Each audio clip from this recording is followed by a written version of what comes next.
Voy a grabar en la nube y voy a empezar. Pero déjenle, le comento al maestro Daniel. Espérenme.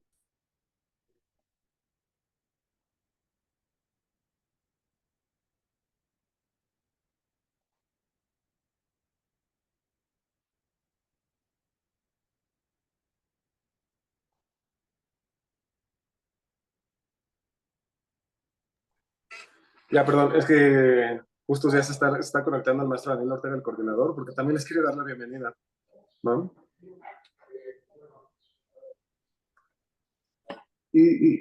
Bueno, igual ahorita Vania se los va a comentar, pero igual se los anticipamos, igual se los mandamos por correo. La idea es que pueda hablar de entre 15 a 20 minutos. Y pues igual aquí por el chat les vamos a ir avisando así como, oigan, ya se les va a acabar el tiempo, para no ser tan bruscos en la interrupción. Y después les plantearíamos algunas preguntas o igual recuperaríamos preguntas de Facebook y se las pasaríamos, ¿vale? Hola, buen día, Mitzi, Frida. Hola, profesor. Hola, buenos días. Buenos días. Juan. Ok. Buenos días.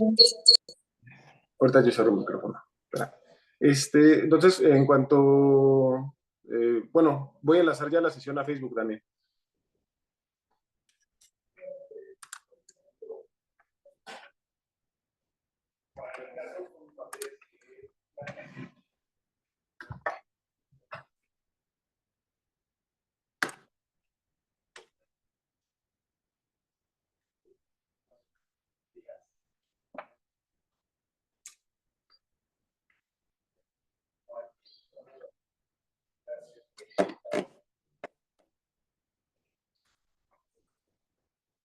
Ok, listo, Dani. Ok, gracias, doctor Jason. Bueno, buenas tardes a todas y a todos. Bienvenidos a esta mesa en donde se estará desarrollando el eje transversal 3, derechos de las comunidades indígenas y afromexicanas. Me da mucho gusto contar con expertas egresadas, algunas de ellas muy exitosas de nuestra facultad, y profesoras también de centros de estudios hermanos, como la doctora Lena Brena, que es profesora del Centro de Estudios Sociológicos, pero que finalmente son expertas en la materia de lo que hoy vamos a abordar. Sin más, pues le voy a dar la palabra también a una de nuestras alumnas estrella de la facultad, Vania Martínez. Y bueno, espero que esta mesa sea de mucha reflexión, que justo nos dé ideas para detonar desde la academia justo análisis pertinentes para ver si las políticas públicas que se están pues bueno, orientando a fortalecer este eje son viables y pues cómo se pueden fortalecer. Entonces, sin más, pues le doy la palabra a Vania y bienvenidas nuevamente, bienvenidos a todos. Muchas gracias. Muchas gracias, profesor. Bueno, antes que nada, buenas tardes a quienes nos siguen pues en las redes sociales y a nuestras participantes. Les damos la más cordial bienvenida a la discusión de este eje, el eje 3 del Plan Nacional de Desarrollo, derechos de las comunidades indígenas y afromexicanas. Yo soy Vania Martínez, es un placer estar aquí, soy estudiante de la licenciatura de Administración Pública y bueno, qué mejor que acompañada de nuestras participantes que muy pertinentemente aceptaron participar y les agradecemos no solo por el acercamiento que tienen al tema, sino también la experiencia y todo este reconocimiento en lo que engloba este eje. Y agradecemos la presencia de la doctora Elena Brena, de Frida Díaz y de Mixi Cortés. Y bueno, antes de iniciar, pues destacar, ¿no?, la importancia de este eje que nos lleva más allá de un reconocimiento ya como tal, ¿no?, formal a los pueblos indígenas y afromexicanos, e incluso ahora como derecho de sujeto público, sino también esta responsabilidad del Estado, ¿no?, de garantizar las condiciones adecuadas, tomando en cuenta, claro, respetando esta libre determinación y las particularidades que intersectan, ¿no?, sobre todo cuando es el caso de mujeres indígenas y de mujeres afromexicanas. Entonces, bueno, la dinámica va a ser que cada una va a tener la oportunidad de hablar entre 15 a 20 minutos. a través del chat les vamos a estar compartiendo cuando les queden 3 o 5 minutos. Y bueno, sin más que empezar, comenzamos. El orden va a estar primero Frida, posteriormente la doctora Elena y finalmente Mix. Entonces, antes, para iniciar con Frida, me gustaría compartir una semblanza. Es mujer ñañú, originaria del Valle del Mezquital, del estado de Hidalgo. Es licenciada en Ciencias Políticas y Administración Pública por la UNAM, interesada en temas de mujeres indígenas, participación política y gobiernos comunitarios. Ha cursado diversos cursos y diplomados sobre pueblos indígenas, gobernanza, y desarrollo de liderazgos, como el Diplomado Intercultural para fortalecer el liderazgo de mujeres indígenas, organizado por el FILAC, y el Seminario de Identidad y Liderazgo Comunitario impartido por the University of New Mexico.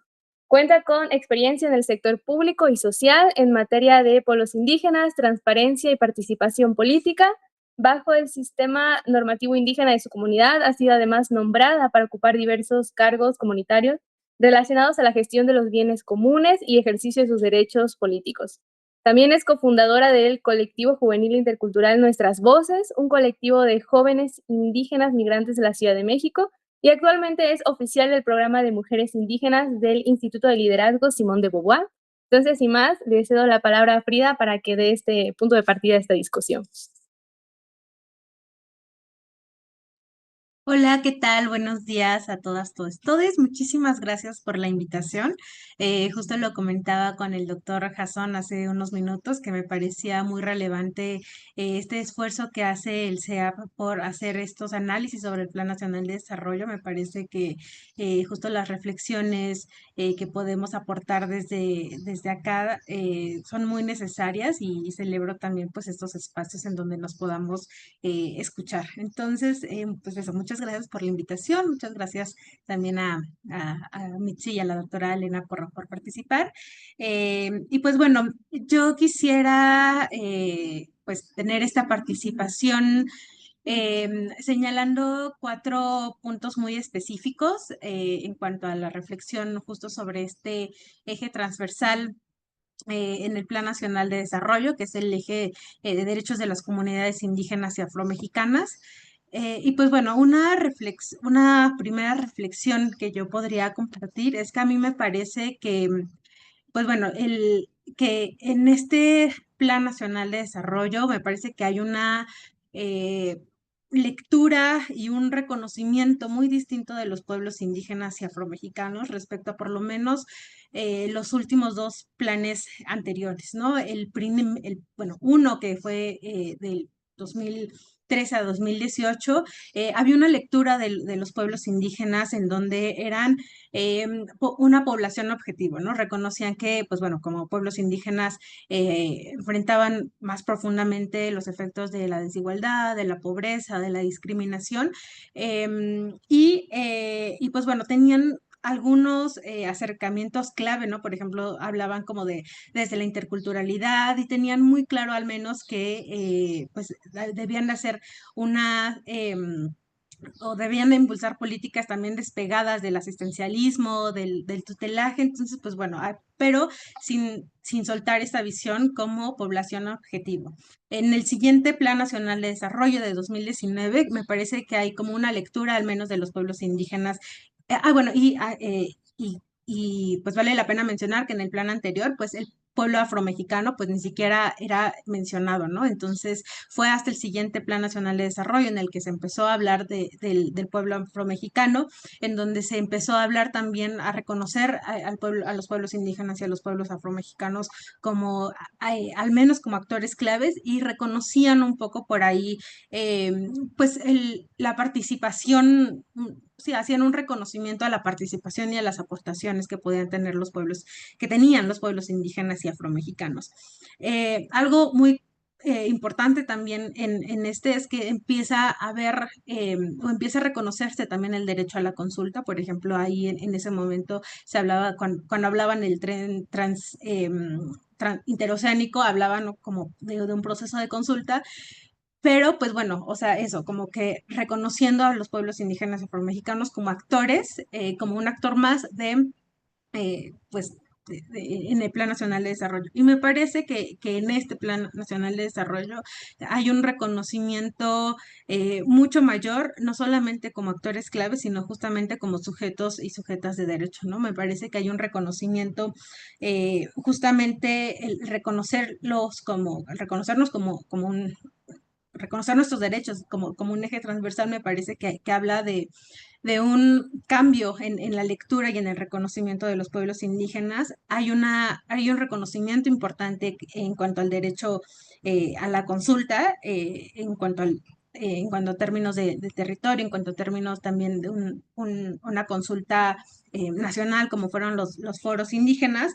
Por supuesto, sabemos que muy lejos de los parámetros internacionales de una consulta previa, libre e informada, pero pues bueno, o sea, creo que se veían, hay esfuerzos también como importantes en cuanto a marcar referentes para garantizar este derecho.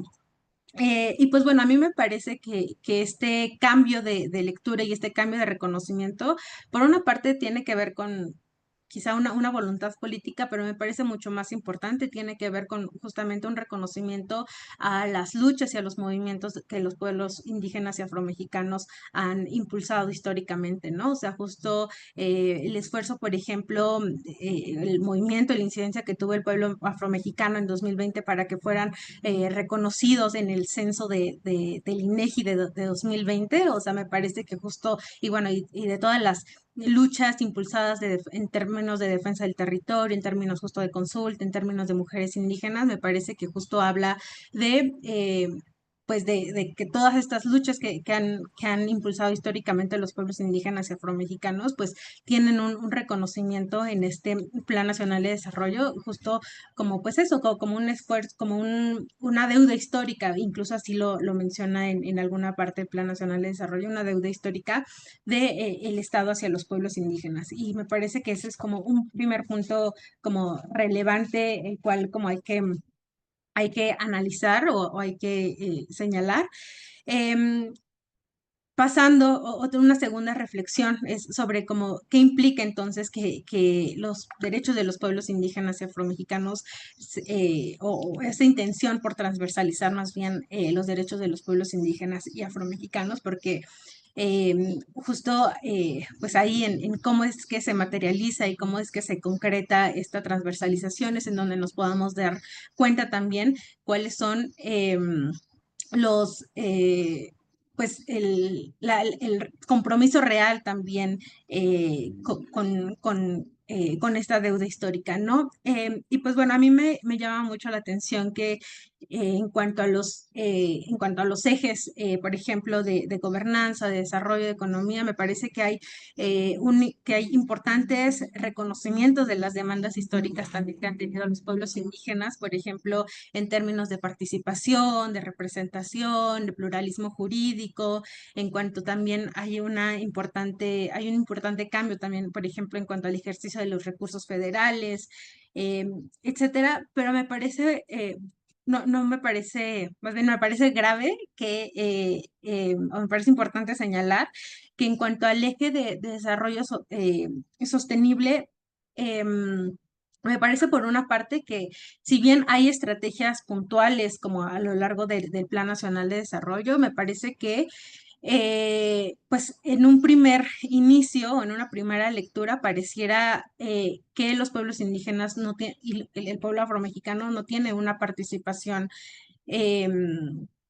o no son reconocidos justamente como sujetos de derecho, como actores clave en cuanto a este tema, ¿no? Y me parece que justo no es coincidencia, no es coincidencia porque justo una de las grandes deudas que se han señalado a partir de la reforma constitucional en materia de pueblos indígenas, justamente muchos señalaban es en dónde queda también la autonomía de los territorios, ¿no? O sea, me parece que el tema de la autonomía de los territorios de los pueblos indígenas y afromexicanos fue una deuda pendiente que se ha arrastrado pues a partir eh, pues históricamente pues, pero puntualmente a partir del levantamiento zapatista, a partir de los acuerdos de San Andrés Larraíncer, parece ser que es una deuda pues pendiente que han constantemente señalados y que me parece que queda también pendiente en cuanto a pues el desarrollo de este último eje. Y justo me parece que es pues importante señalar y es grave porque me parece que pues ante el contexto, ante el contexto pues que estamos viviendo de emergencia climática, y aquí justo creo que Mitzi lo va a desarrollar muchísimo mejor y de una manera más brillante, pero justo creo que ante esta emergencia climática pues es importante la participación de los pueblos indígenas, ¿no? Y pareciera que entonces otra vez podemos reconocer a los pueblos indígenas y a los pueblos afromexicanos en otros ámbitos y podemos reconocer otros derechos, excepto el derecho al territorio, ¿no? Y pues bueno, entendiendo también el territorio que es un elemento clave, no solamente para la vida individual, sino también colectiva de los pueblos. Entonces me parece que es importante seguir señalando que pareciera que en este plan nacional hay una deuda pendiente también, o que en este sexenio me parece sigue habiendo una deuda pendiente en cuanto al acceso al territorio, en donde además pues sabemos que vivimos o que enfrentamos como emergencias graves en cuanto a los procesos. En cuanto a procesos de defensa del territorio, en cuanto a procesos también en contra de los grandes proyectos, en cuanto también teniendo en cuenta la criminalización, el hostigamiento, el asesinato de defensores del territorio y defensoras del territorio, me parece que es sumamente como importante de seguir señalando como un gran pendiente también en este tema. Una tercera reflexión es sobre pues las estrategias clave que es importante darle seguimiento en este eje transversal.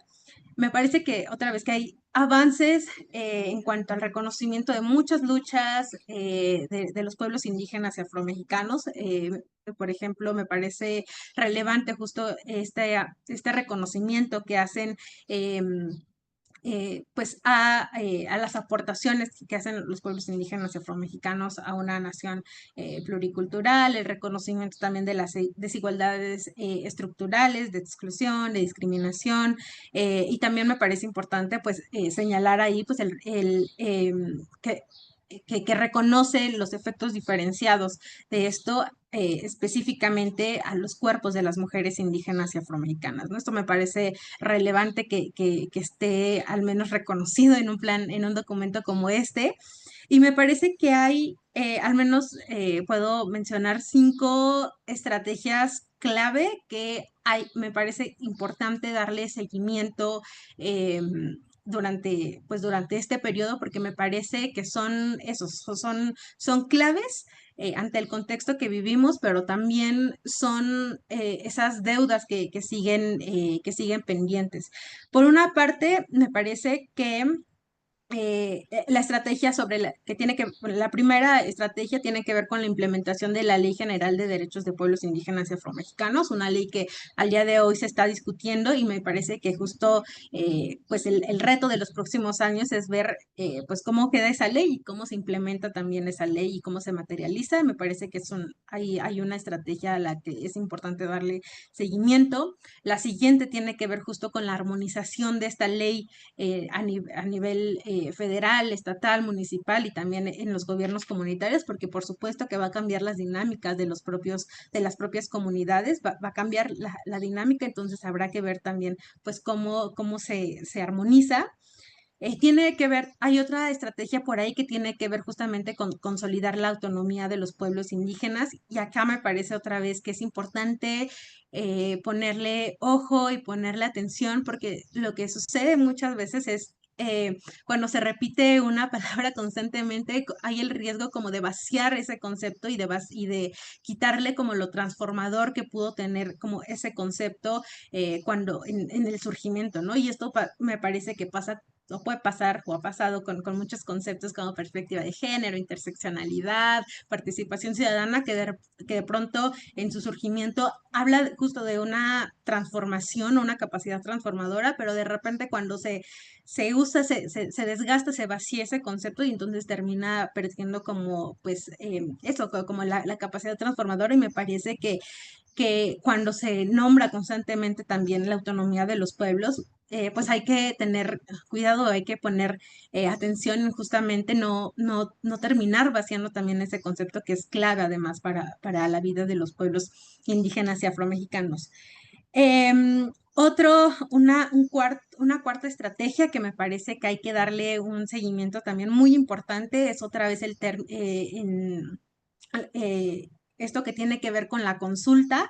Me parece que en los últimos años ha habido como un esfuerzo importante, han habido como estos primeros esfuerzos para tener consultas a nivel nacional, en los territorios, pero por supuesto que están lejos de los parámetros internacionales que se han construido en términos de consulta, porque pareciera que estos procesos, más allá de consultar a la población sobre sus territorios, terminan siendo ejercicios de legitimación, ¿no? Entonces, que es justamente pues totalmente lo opuesto a lo que se busca con la consulta, y me parece que pues esto de garantizar la consulta o de garantizar las consultas es también una estrategia a la que es importante darle seguimiento. Y una última a la que me parece que también es importante o que yo coloco en este momento, porque justo pues en este momento el pueblo ñañú está en un contexto en el que estamos en un proceso de la defensa del patrimonio cultural. Justo tiene que ver con la estrategia referente al patrimonio cultural, ¿no? Justo, pues en este proceso que estamos teniendo, pues artesanas del pueblo ñañú en términos en un caso de apropiación cultural que hubo hace algunos años, pues bueno, este caso se está llevando conforme también a la apenas, pues casi recién aprobada ley de patrimonio cultural. Entonces se están marcando como los primeros precedentes sobre las rutas también que están tomando como estos casos, y me parece que justo al ser como los primeros casos a revisar o los primeros casos en tener como marco esta ley, pues me parece que también es importante pues revisar también o darle seguimiento también a estas estrategias. Entonces, estas son 5 estrategias que vienen contenidas en el Plan Nacional de Desarrollo, que a mí me parecen claves estudiar, por supuesto, desde la disciplina de la administración pública, pero también un seguimiento,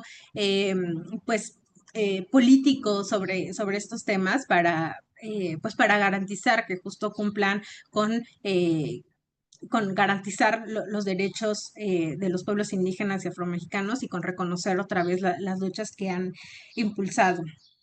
Y por último, la cuarta reflexión clave que traigo para este espacio son sobre justo los retos que entonces tiene nuestra disciplina ante este contexto, ¿no? A mí me parece que justo ante estos cambios, me parece que aparecen nuevas acciones, nuevas políticas públicas a las cuales, por supuesto, desde nuestra disciplina podemos tomar como estudios de caso, ¿no? Bueno, más bien como objetos de estudio, ¿no? Por ejemplo, ¿qué pasa con los planes de justicia? ¿Qué pasa con las consultas? ¿Qué pasa con la asignación directa de recursos? O sea, ahí me parece que hay decisiones eh, públicas muy importantes, que son políticas públicas muy importantes a las cuales creo que podemos como adentrarnos también a estudiar en términos no sé, de diseño, de implementación, de transparencia, de participación. O sea, me parece que hay muchas aristas y ahí hay todo un universo que podemos adentrarnos a estudiar desde nuestra disciplina, que es la administración pública. Hay también, por supuesto, están apareciendo, se están creando nuevas dinámicas, nuevas relaciones de poder, nuevos aparatos, una nueva arquitectura institucional. Me parece que hay todo un universo nuevo que vale la pena adentrarnos a estudiar, adentrarnos a ver qué está pasando. Y creo que también nos pone a nuestra disciplina, nos pone ante un momento también muy crucial en donde por supuesto que vamos a poder estudiar esto que está pasando como objeto de estudio, pero me parece que también es un momento clave para reconocer otros saberes que tienen que ver sobre sobre otras formas de administrar lo público, ¿no? Es decir, me parece que nuestra disciplina está en un momento muy importante y muy clave para poder reconocer otros saberes, para poder reconocer también otras formas de crear conocimiento y, por ejemplo, entrar a reconocer otros saberes, por ejemplo, que tienen que ver con cómo los pueblos indígenas están tomando decisiones, cómo los pueblos indígenas están administrando lo público, cómo los pueblos indígenas están garantizando transparencia y rendición de cuentas. Entonces, me parece que hay también muchos elementos en donde nuestra disciplina puede entrar a estudiar, pero también a reconocer estos otros saberes que tienen los pueblos indígenas y afromexicanos. Entonces, me parece que también por ahí pues nuestra disciplina tiene un pendiente también. Entonces, pues bueno, por ahí me gustaría quedarme y como colocando estas 4 reflexiones. Sí, muchas gracias, Frida. Sí, justo destacar pues de esta parte del derecho de la consulta, que no sea solo como una estrategia, un mecanismo de cumplir, sino que garantice, ¿no? Como tal, una participación y un involucramiento finalmente de los pueblos. Y bueno, gracias pues, por este punto de partida, este saque, para que ahorita el resto de nuestras ponentes puedan enriquecer un poquito más. Y ahora, bueno, le corresponde a la doctora Lena Brena, de quien me permito leer una semblanza. Ella es miembro del SNI, cuenta con un postdoctorado en la UNAM, es doctora en Ciencias Políticas y Sociales, con orientación en Ciencia Política, por el posgrado de la UNAM en la Facultad de Ciencias Políticas y Sociales. Es maestra de Sociología Política por el Instituto Mora y licenciada en Ciencias Políticas y Administración Pública por nuestra facultad. También es docente de la Facultad de esa misma facultad en la asignatura de Sociología y Metodología de los Derechos Humanos e imparte la asignatura de Feminismo Afrodescendiente en la Facultad de Filosofía y Letras de la UNAM. Ha trabajado en órganos de derechos humanos, tanto civiles como no jurisdiccionales, y en el gobierno de la Ciudad de México. Es activista en la UNAM contra todo tipo de violencias, especialmente la violencia política mediática. Así que, doctora, le cedo la palabra. Muchísimas gracias al Centro de Estudios en la Administración Pública de la facultad. Yo soy politóloga y egresada de esta facultad, de manera que tuve contacto con muchos de mis profesores que son referentes y que siguen impartiendo clase. Agradezco muchísimo la oportunidad y también de dialogar con mis compañeras Frida, Mitzi, ¿no? Y con el público que nos está siguiendo a través de Facebook. La perspectiva que yo traigo a este análisis tiene que ver con la manera en la que nosotros como estudiosos, pero también como personas que incidimos en la formulación de políticas públicas, pero sobre todo en el diagnóstico y la situación del problema, podemos abonar a incrementar esos recursos con los que contamos y sobre todo tratándose de las comunidades indígenas y afromexicanas, plantear desde otros ámbitos de la experiencia teórica y desde los otros saberes, como decía Frida, lecturas sobre la política pública. Bueno, no me quiero detener mucho, ¿no?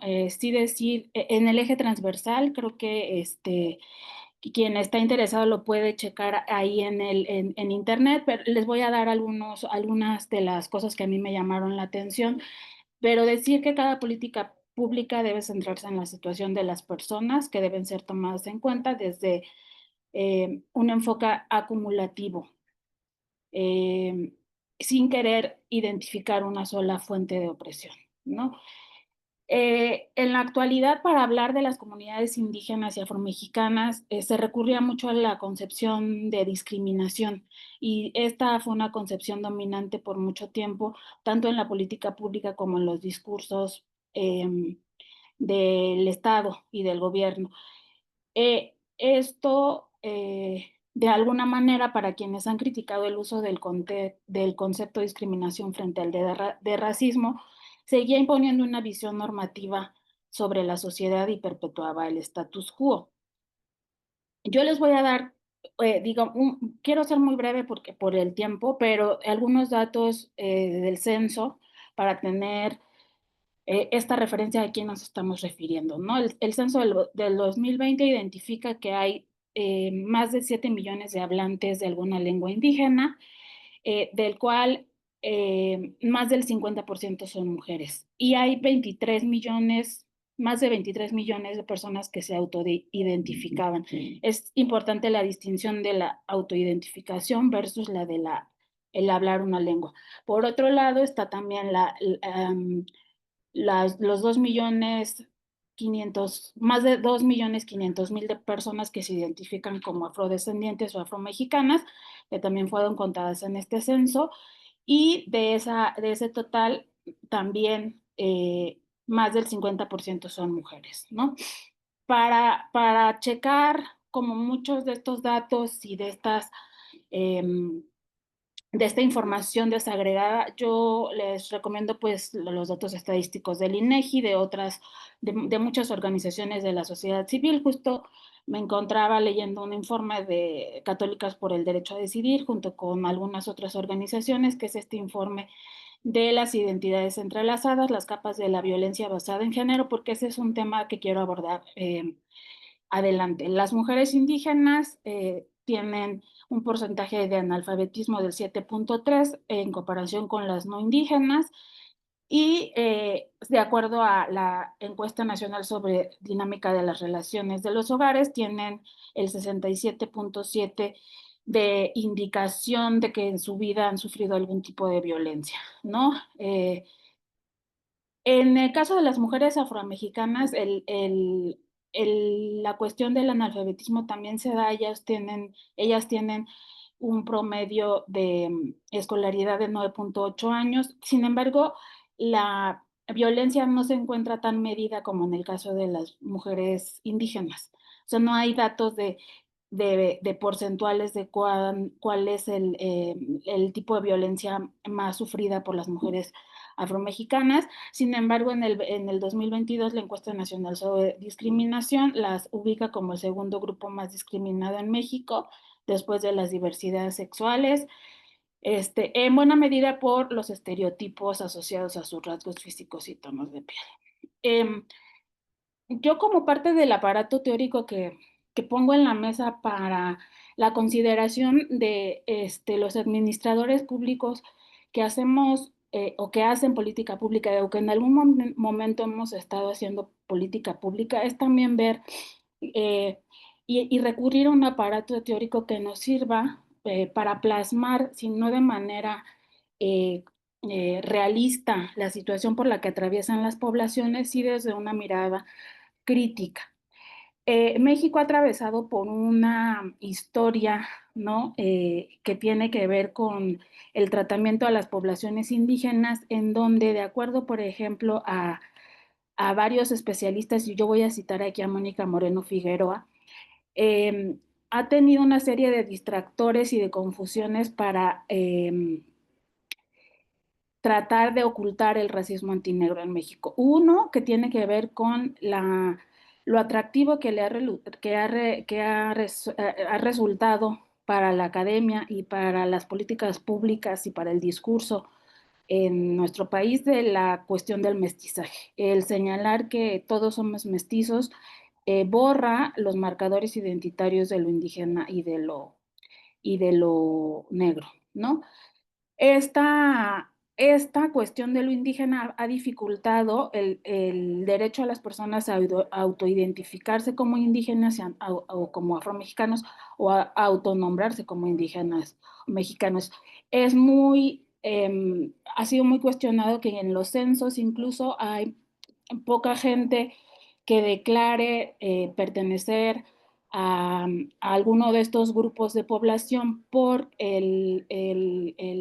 la cuestión cultural en la que se encuentra el país, en el que nos dijeron que todos éramos mestizos, que no éramos ni indígenas ni negros, que éramos mestizos. Eso ha excluido, invisibilizado a las poblaciones negras, ¿no? Y a las poblaciones indígenas. También toda esta ambivalencia que hay frente al concepto de raza, ¿no? Y la dificultad que hay para comprender el fenómeno en la experiencia del cuerpo y en la experiencia del color de piel, ¿no? Este racismo mestizo, como lo llama Mónica Moreno, lo que nos ha impedido es desviar la conversación del racismo hacia políticas de identidad, distrayéndonos de la discusión sobre la desigualdad. Y ahí es donde la política pública puede tener un área de oportunidad que nos saque como de estos debates solamente que se centran en la discriminación, en el derecho a la diferencia, en el multiculturalismo, y ser más profundos y más radicales al ir a la cuestión del racismo y en los encubrimientos que hay sobre esta problemática que aún persiste, ¿no? Los procesos de reconocimiento no son procesos lineales, también es cierto. Entonces, en la política pública no se van a dar en automático el ejercicio de los derechos solamente porque las personas empezamos a reconocer nuestra identidad. Se tiene que pasar por varias etapas: reconocimiento de la identidad, visibilización del racismo contra esta identidad, las prácticas discriminatorias, todo lo que tiene que ver con la demanda de derechos, que digamos que es en los procesos en los que han caminado las poblaciones indígenas y afromexicanas, y por último la defensa de esta identidad. Este Plan Nacional de Desarrollo sí diagnostica los esfuerzos y la situación y la condición histórica en la que se encuentran las poblaciones indígenas y afromexicanas. Hace un diagnóstico que no me quiero detener mucho ahí, bueno, ahorita voy a citar algunas cosas. Tiene algunos retos que identifican, ¿no? Lo complejo que va a ser que la reforma constitucional de 2024, que otorga a los pueblos indígenas y afromexicanos ser sujetos de derecho público con personalidad jurídica y patrimonio propio, se reflejen en las políticas públicas, ¿no? Ninguna política pública puede funcionar bien sin leyes generales, secundarias y presupuesto, ¿no? La reforma del artículo 2, que obedece que es esta reforma del 2024, garantiza que todos los derechos a los pueblos indígenas y afromexicanos, para que sean sujetos de derecho público con personalidad jurídica y patrimonio propio. Aquí me quiero detener un momento, porque aparte de decir que justamente como decía Frida, uno de los retos es que se creen leyes secundarias y se armonicen, que de hecho el Congreso ya excedió el plazo que tenía el decreto, que era que de octubre a marzo se tenía que crear esa ley general o esa ley secundaria, ¿no? Pero otro reto es el tema de las asignaciones directas. También Frida lo ponía aquí a discusión, o como uno de los elementos que tenemos que ir poniendo a discusión. El plan establece, el Plan Nacional de Desarrollo, que el gobierno asegure que los recursos presupuestales sean dirigidos a las comunidades indígenas y afromexicanas, permitiendo su desarrollo y fortalecimiento a través de la gestión directa. Solo así se podrá garantizar un país justo, inclusivo y respetuoso de la diversidad. Esto es lo que dice el Plan Nacional de Desarrollo. Ha habido críticas a las asignaciones directas en las políticas públicas porque se señala que pueden generar corrupción, limitar la competencia, y se argumenta que pueden obstaculizar la transparencia y la rendición de cuentas. También se argumenta contra las asignaciones directas que pueden afectar la eficacia y eficiencia de la gestión pública, porque los que estudiamos ciencia política y administración pública estamos como muy familiarizados con todo esto de la nueva gerencia pública, o como todos estos debates sobre cuál es el mejor modelo de crear políticas públicas, evaluarlas y implementarlas, o implementarlas y evaluarlas. En oposición, o sea, en oposición a las gestiones directas, las triangulaciones de recursos a las comunidades también han sido sujeto de críticas porque promovieron en el pasado, hablo del pasado en la política pública de México, la corrupción de los vocales o de los representantes de las comunidades a los que se les entregaban los recursos. Les quiero mencionar que este año la Secretaría del Bienestar publicó que 20.324 pueblos y comunidades donde habitan 10.4 millones de personas indígenas y mexicanas se van a beneficiar de un ejercicio presupuestal por medio del Fondo de Aportaciones para la Infraestructura, y van a poder invertir en obras de infraestructura social básica.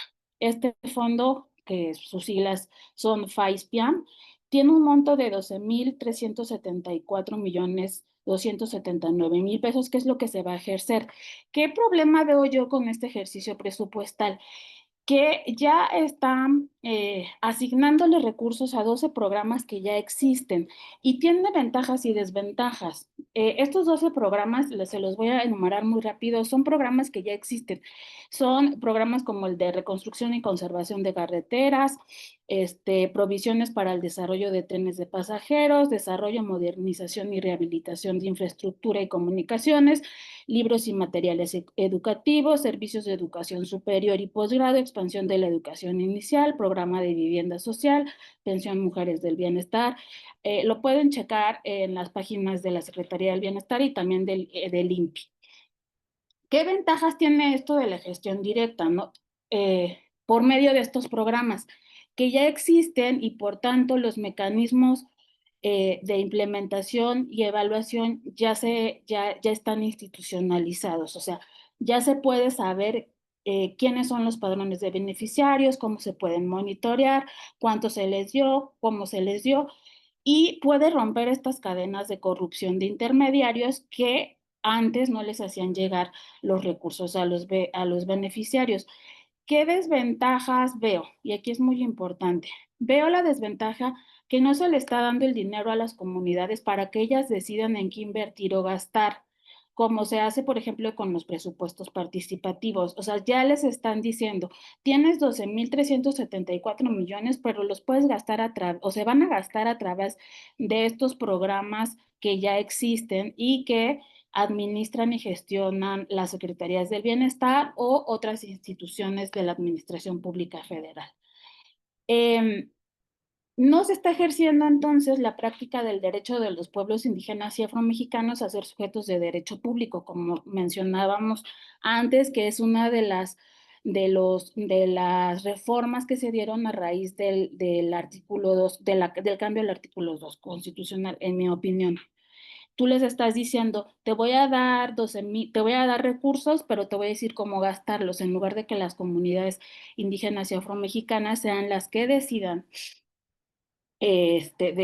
con las maneras que tienen y las formas de participar en su comunidad, cómo los van a gastar y cómo van a rendir cuentas también, ¿no? Entonces, esa es una de las fallas. Otra falla que veo, y esto también tiene que ver con el enfoque, es que no son políticas públicas que tengan un enfoque de interseccionalidad.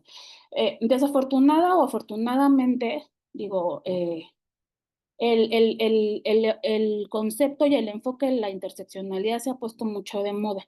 Pareciera que nos va a dar rating si mencionamos la palabra interseccionalidad, pero no estamos atendiendo, no estamos a veces, no tenemos claro a qué se refiere con interseccionalidad. A veces lo confundimos con interculturalidad, a veces lo confundimos con otros conceptos. Y este concepto sobre todo fue expuesto por una académica afroamericana en los años 80, década de los 80, 90, y se ha estado rediscutiendo y discutiendo tanto en la academia como ya cuando se trata de usar este enfoque para, por ejemplo, el planteamiento de políticas públicas, y dice que no es solamente enfrentarse a la crítica jurídica antidiscriminatoria, ¿no? Sino dimensionar en el análisis que hay una multidimensionalidad en la experiencia de las mujeres negras. Ese fue su punto de partida. Ella observaba cómo, por ejemplo, en las denuncias en las que ella intervino, les decían, yo no estoy discriminando, por ejemplo, en un caso en el que ella hace referencia en una fábrica de automóviles, yo no estoy discriminando a las mujeres porque contrato mujeres. Y la demanda de las mujeres era sí, pero no contratas a mujeres negras. Yo no discrimino a los negros porque estoy contratando a personas de color, sí, pero contratas mayoritariamente a hombres. Entonces, lo que ella dice es que lo destacable de esta definición o de esta dimensión es que sustituye el concepto de discriminación por el de opresión, porque lo que hace es que justo como dice la palabra, y aquí me voy a adelantar, traía una presentación muy grande, pero es cómo las mujeres negras fueron excluidas de la teoría feminista, porque la teoría feminista solo se quedaba en la dimensión de género y en el discurso antirracista que solo se centraba en el indicador de raza. Entonces, ambos problemas excluyeron a las minorías, de las minorías que en este caso eran las mujeres negras, ¿no? Dentro de esta dinámica de la discriminación. La discriminación, dice Crenshaw, me voy a adelantar, es en esta metáfora de la intersección, es la discriminación corre en un solo carril, el de ser mujer, el de ser persona racializada, el de ser persona de la diversidad sexual, de ser persona con alguna discapacidad, etcétera. Y la interseccionalidad lo que hace es cruzar.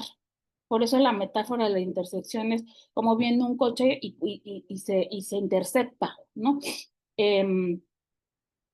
La interseccionalidad, y eso lo dice Kimberly Crenshaw, no lo digo yo, es no debe confundirse con diversidad o transversalidad, ni tampoco en casos de discriminación unidireccional. ¿Por qué? Porque en los casos de discriminación lo que se está considerando es a los miembros privilegiados en cuanto a sexo o clase, y en los casos de discriminación de género solo se considera a las mujeres más privilegiadas porque se centran en el miembro más privilegiado de ese grupo de población, ¿no? Es decir, cuando tú haces una denuncia de discriminación de género, te estás centrando en la discriminación que viven las mujeres, pero solamente las mujeres del sector más privilegiado. Cuando tú haces la denuncia en términos de discriminación de raza, lo haces a través de la perspectiva del sujeto más privilegiado de ese grupo, que serían los hombres racializados. Y, por ejemplo, para las mujeres, y ella se menciona, ¿no? En estos textos de Kimberly Crenshaw, para las mujeres blancas presentar una denuncia por discriminación sexual simplemente significa que su género es el único factor de discriminación.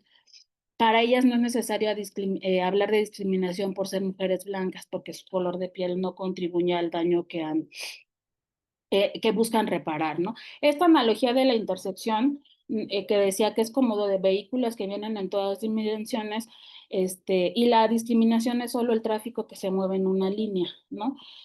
Por eso en estos textos Crenshaw nos decía que la interseccionalidad tiene que considerar todo esto como la imbricación de estas opresiones, ¿no? Lo que hace Crenshaw y lo que hacen las feministas negras es hacer una crítica también a la apropiación indebida del concepto de interseccionalidad por parte de un feminismo de clase media que la traduce inapropiadamente en una mera teoría de la diversidad y el pluralismo, que están quitándole todo su crítico radical. ¿Por qué lo traigo a cuenta? Bueno, aquí es como estas figuras de lo unidireccional y de lo interseccional, ¿no? En donde podemos ver cómo se cruzan los diferentes ejes de desigualdad, ¿no? Por clase social, por nivel de estudios, por capacitismo, por preferencia sexual, por edad, etcétera, ¿no?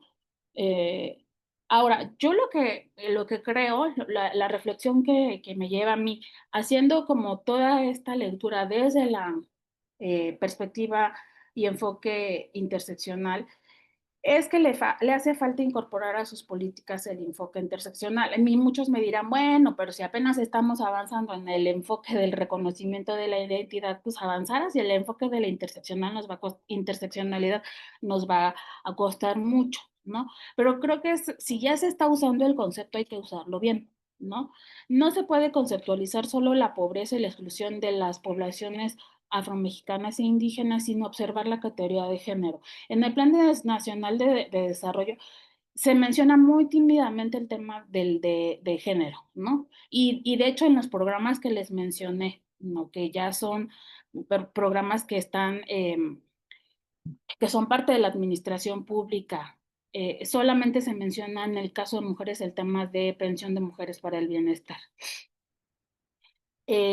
Ahora también es importante hablar de la incorporación de las mujeres a la política pública y desde la perspectiva interseccional, pero no como se hizo en otros sexenios, que me recordaba una amiga que en el sexenio de Vicente Fox, la entonces secretaria de Desarrollo Social decía, bueno, vamos a darle los recursos a las mujeres porque las mujeres son mejores administradoras, lo cual es ya una interpretación esencialista del género, pero lo que provocó es que se generara más violencia comunitaria contra las mujeres y más violencia familiar en sus casas.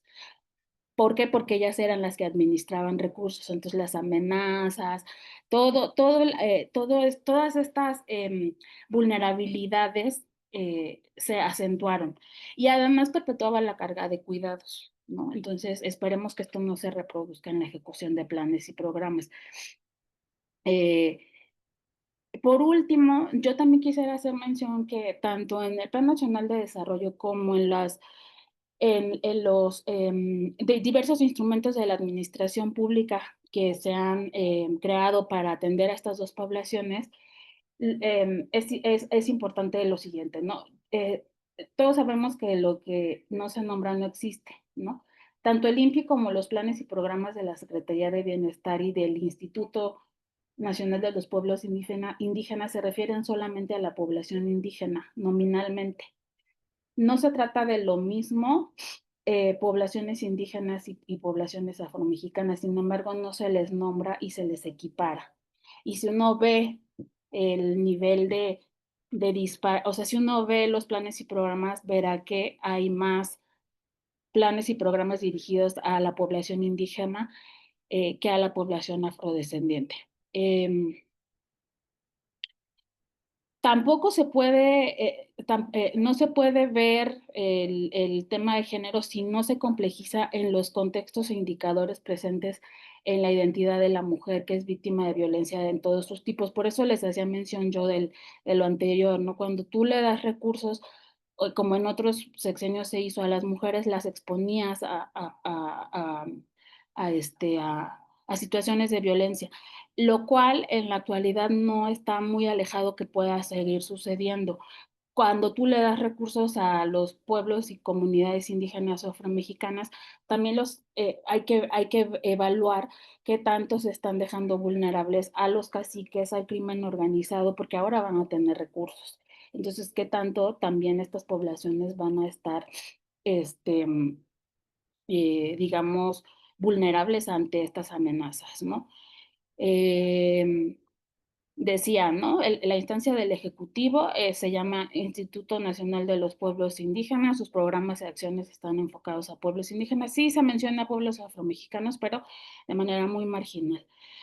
La Comisión Presidencial de Planes de Justicia y Desarrollo de los Pueblos Indígenas y Afromexicanos, que se creó en febrero de 2025, por último, y con esto cierro, no incluye dentro de sus temas la perspectiva de género, aun cuando en el PND, como mencioné, la perspectiva se asoma de forma tímida.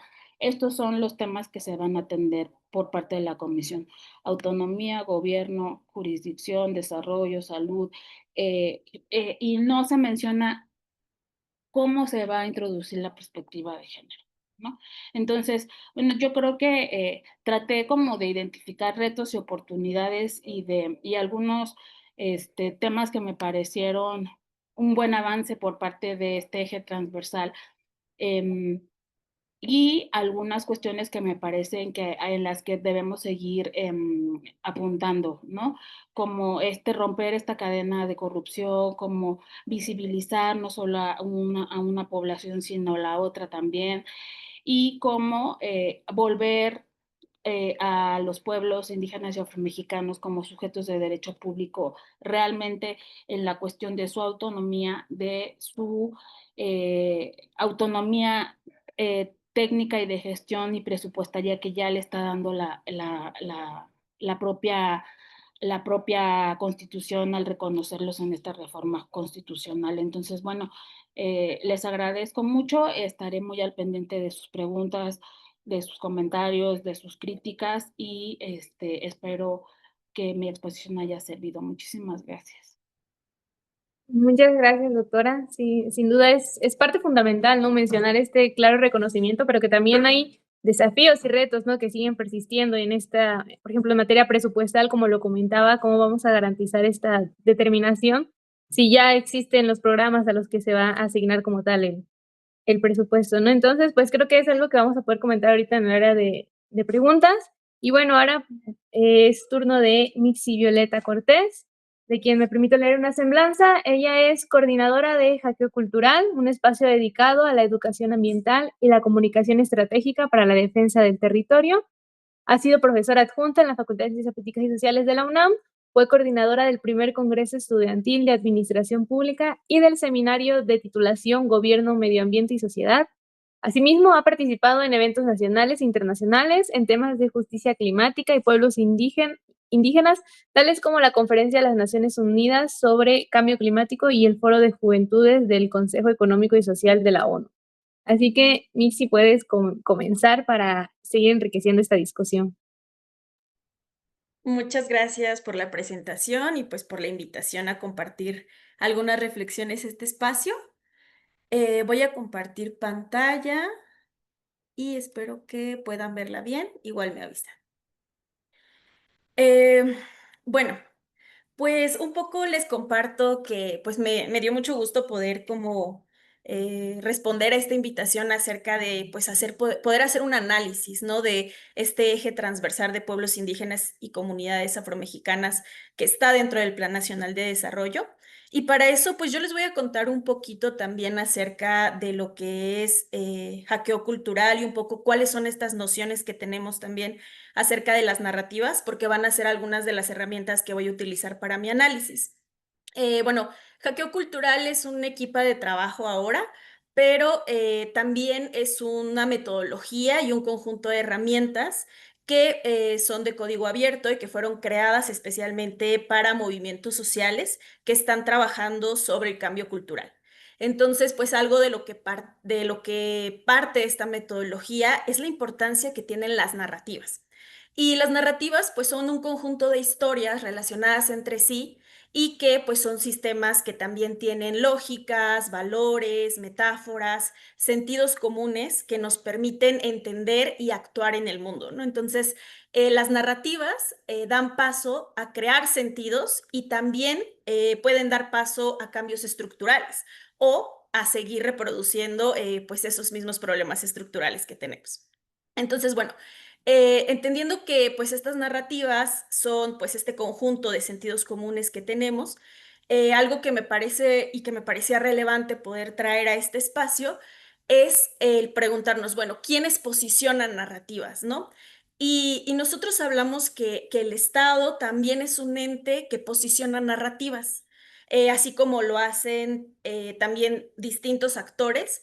El Estado posiciona narrativas e incluso posiciona narrativas hegemónicas porque tiene todo un aparato institucional que permite reproducirlas, ¿no? Entonces tenemos narrativas vinculadas, por ejemplo, al desarrollo, narrativas vinculadas al bienestar, narrativas vinculadas a la eficiencia, actualmente incluso pues una narrativa vinculada al tema de la austeridad, ¿no? Entonces, podemos ver que mucho de las acciones que tenemos ahora instauradas en la administración pública, en los sistemas de gobierno, pues vienen, ¿no?, también influenciadas de un conjunto de narrativas que ayudan a que se posicionen y que, pues a través de toda esta arquitectura institucional, pues se reproducen y llegan a las personas, ¿no? Entonces, el Estado también tiene esta posibilidad de posicionar narrativas sobre grupos sociales, así como lo decía también pues la doctora Elena, ¿no?, sobre cómo entendemos a los pueblos indígenas, ¿no?, cómo entendemos sus problemáticas,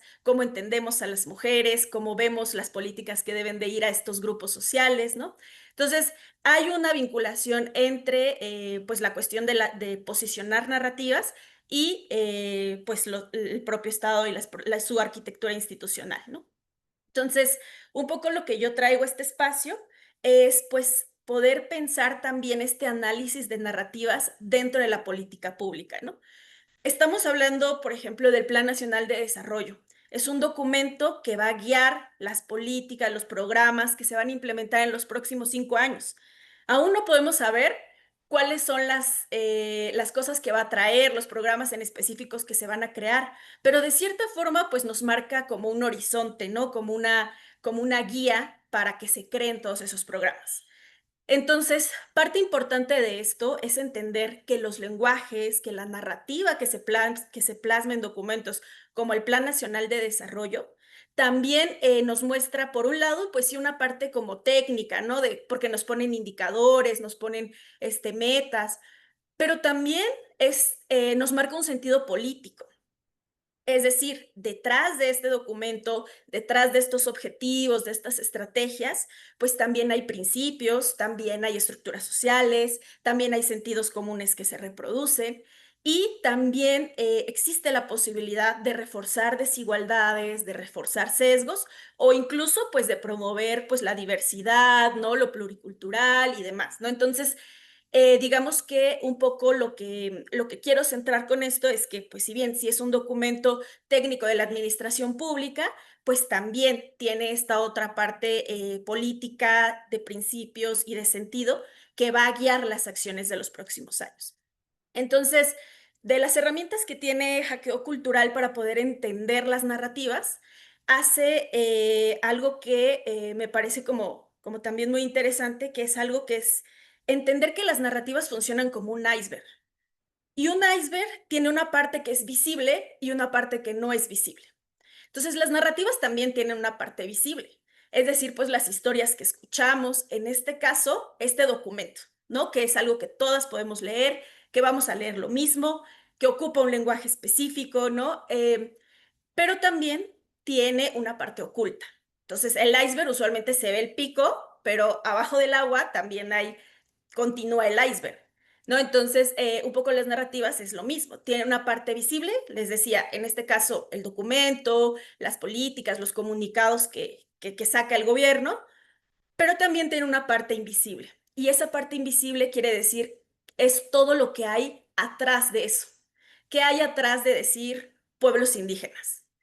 ¿Qué hay atrás de decir vamos a hacer un eje transversal? ¿Qué hay detrás de nombrar autonomía dentro de un plan de gobierno? ¿No? Entonces, ahí es un poco como entender, hay una parte visible y hay otra parte invisible que hay que analizar, que hay que ahora sí que ir desgranando poco a poco. Entonces, desde Hackeo tenemos dos herramientas, que es el análisis lingüístico y narrativo.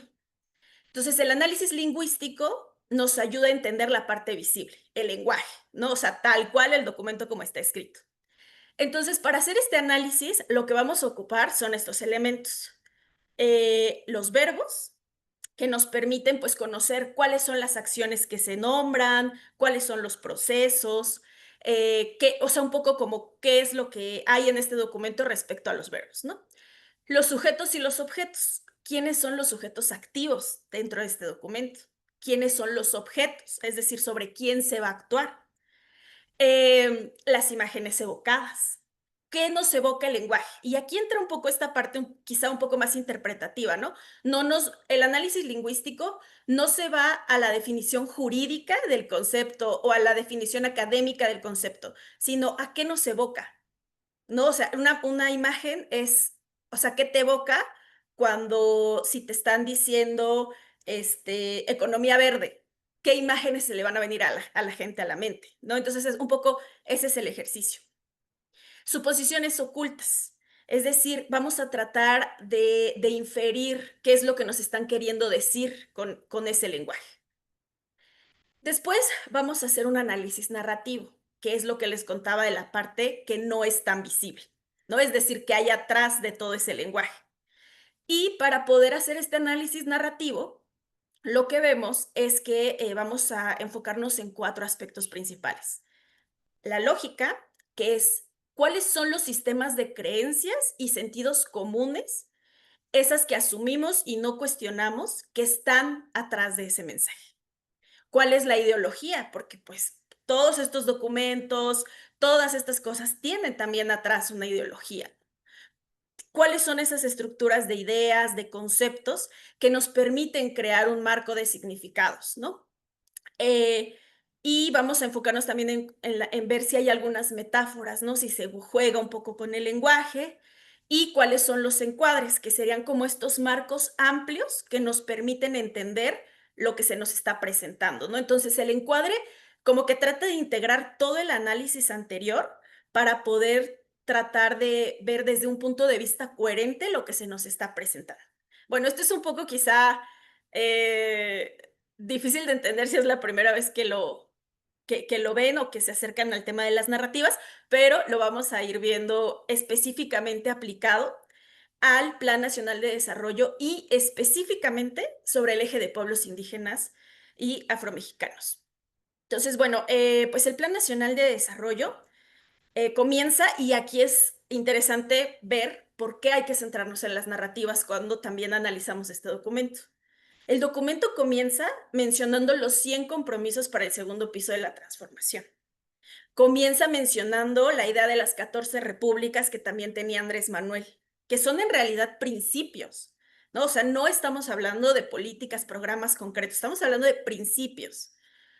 Después tiene pues ejes generales y ejes transversales, que pareciera que están en el mismo nivel porque cada eje desarrolla objetivos, estrategias e indicadores de seguimiento. Entonces, en esta parte del plan da como un giro y se va como a una cosa sumamente técnica, ¿no? De objetivo, estrategia, indicador.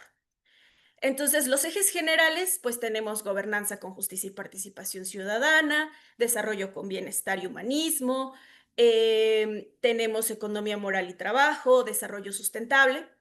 Y dentro de los ejes transversales, pues tenemos igualdad sustantiva y derechos de las mujeres, innovación pública para el desarrollo tecnológico nacional y derechos de los pueblos y comunidades indígenas y afromexicanas.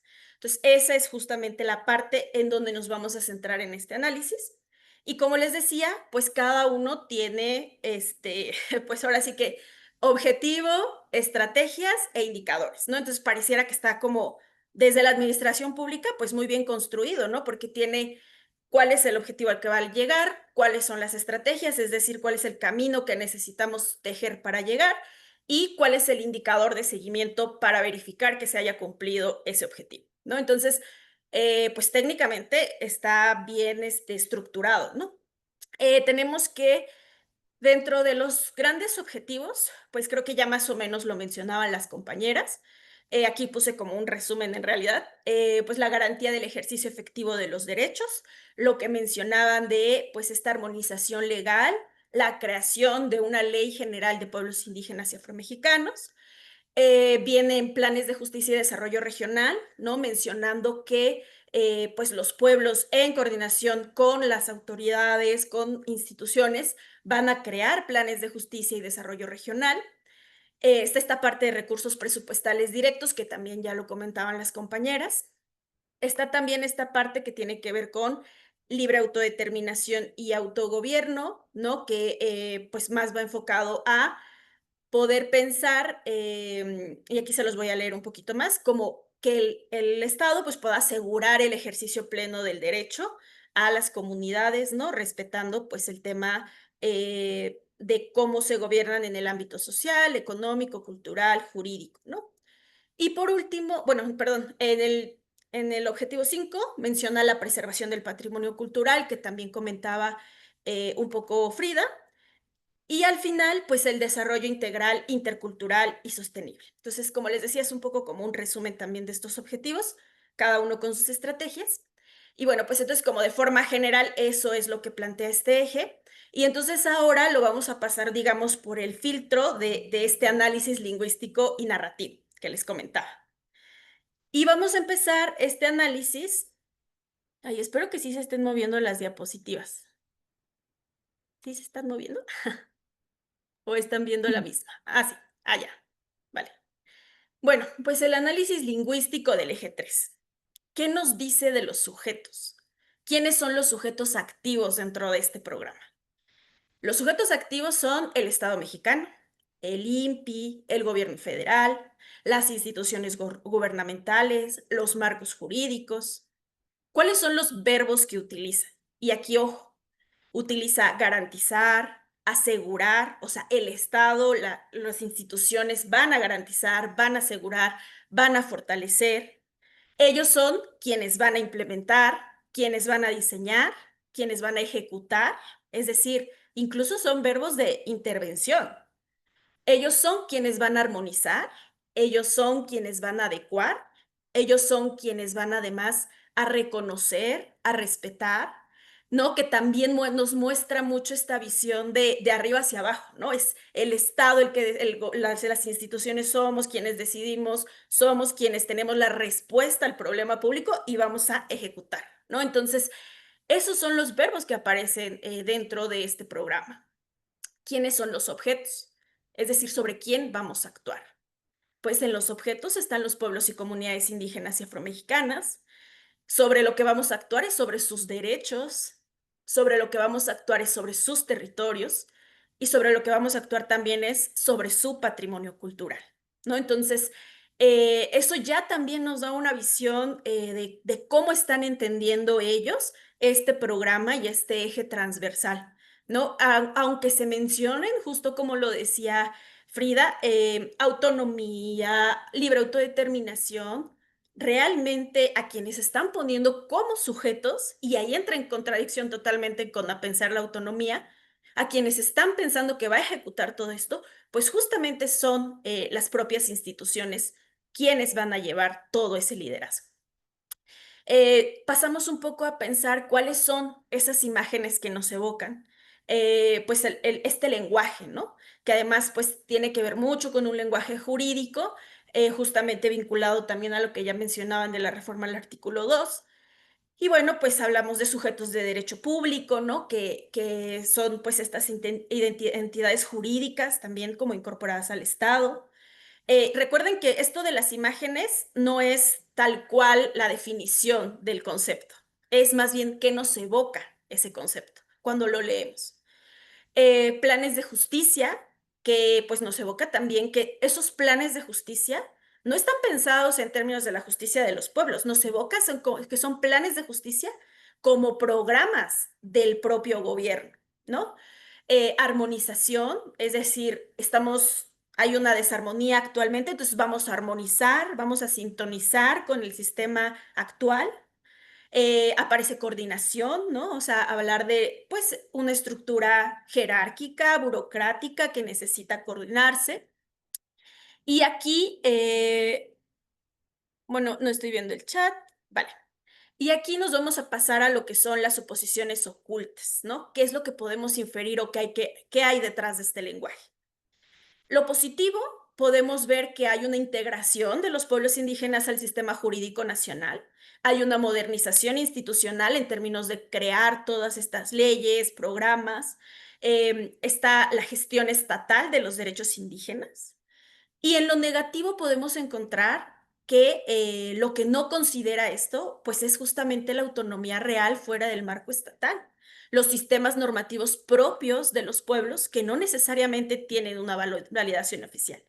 Y aquí tenemos como uno de los principales tensiones también, ¿no? Es decir, estamos hablando de un despliegue institucional que va a marcar y que va a poner filtros respecto a cómo debe ser, quiénes deben ser y cómo va a ser la participación de los pueblos indígenas dentro de las estructuras estatales, ¿no? Bueno, me voy a ir un poco rápido para poder terminar de presentarles. Vamos a pasar a la parte de las narrativas. En esta parte, en la parte lingüística, pues nos apegamos específicamente a lo que decía el documento, o sea, el lenguaje, totalmente el lenguaje. En el análisis narrativos vamos a tratar de de encontrar estos marcos que les decía, ¿no? ¿Cuál es la lógica? ¿Qué se presenta como sentido común?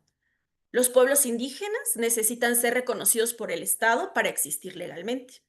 Los derechos indígenas deben ser administrados por instituciones estatales. El desarrollo indígena requiere coordinación gubernamental. La justicia para los pueblos indígenas tiene que venir desde las instituciones del Estado. Y la libre autodeterminación siempre y cuando esté dentro del marco jurídico nacional que va a tener a las propias instituciones y a los propios gobiernos generando estos marcos jurídicos sobre los que van a poder actuar.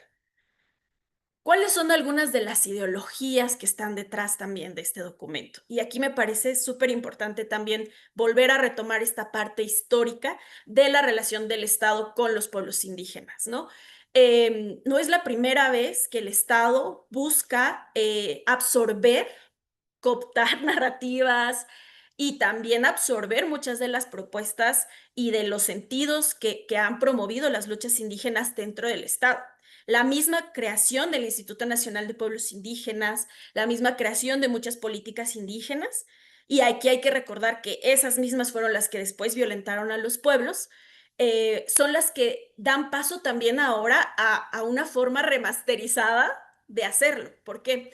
Ahora lo que promueven, pues, es justamente el reconocimiento de la diversidad cultural, pero dentro del marco del Estado. Hablamos de fortalecer también estas ideologías de indigenismo institucional, porque es una política que busca la integración de los pueblos al desarrollo nacional a través de la modernización de sus instituciones.